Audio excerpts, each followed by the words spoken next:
My friend of 2 years gave me a 3-page letter that describes every way that I have wronged her. The letter recounted incidents I don't even remember, describing situations where I accidentally made her uncomfortable or used the wrong tone of voice with her. If I had been aware of these issues at the time, I would have apologized immediately. However, the way she chose to communicate her concerns feels emotionally manipulative.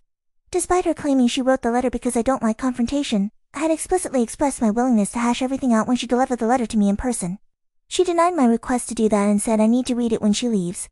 I read a little bit of the letter, then I shredded it, because after realizing what she was upset about I felt very angry that she led me to believe our friendship was fine for the past 2 years.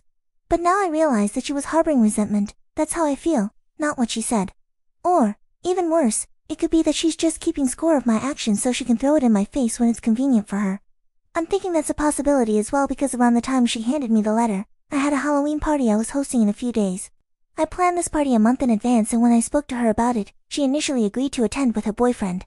However, when we attended a friend's birthday party, 2 weeks before my Halloween party, I overheard her telling him they couldn't attend another friend's Halloween party because they had committed to mine. So, when she delivered the letter and then stated that she couldn't make it to my Halloween party because of these problems she had with me, I was suspicious. Then, when I saw that she had posted about going to her other friend's Halloween party, I started to question her even more. The timing of all of it makes me question her character and leaves me wondering if she really would do something like that, especially considering how she hid the way she feels about me for several years. Additionally, I am also thinking she may have been talking about me behind my back this whole time to her other friends and boyfriend. This possibility would make sense now because whenever we all hung out I would get a gut feeling that maybe they didn't like me, but always dismissed it as my social anxiety. This isn't even the first time we have had issues.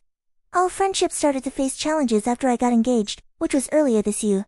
When I was doing my wedding planning, I shared my financial concerns about the wedding because it was all very pricey and I just needed to rent.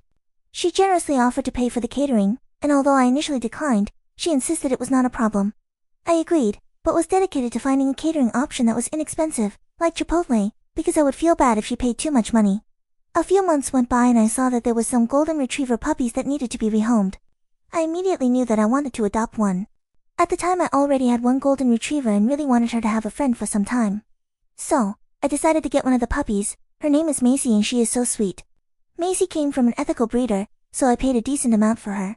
When I told my friend about this, she didn't express any excitement, but I ignored that because I knew she had a long day at work and was probably tired. Well, a couple of weeks later, my friend called me up out of the blue and asked me why I got Macy. I was confused by this but told her my reasoning. She went on to explain how she feels like I'm not prioritizing my wedding and the fact that I took money from her for the catering was wrong.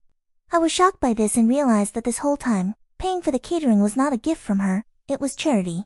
I was kind of offended, but just wanted to fix the misunderstanding, so I apologized and paid her back for the catering in its entirety.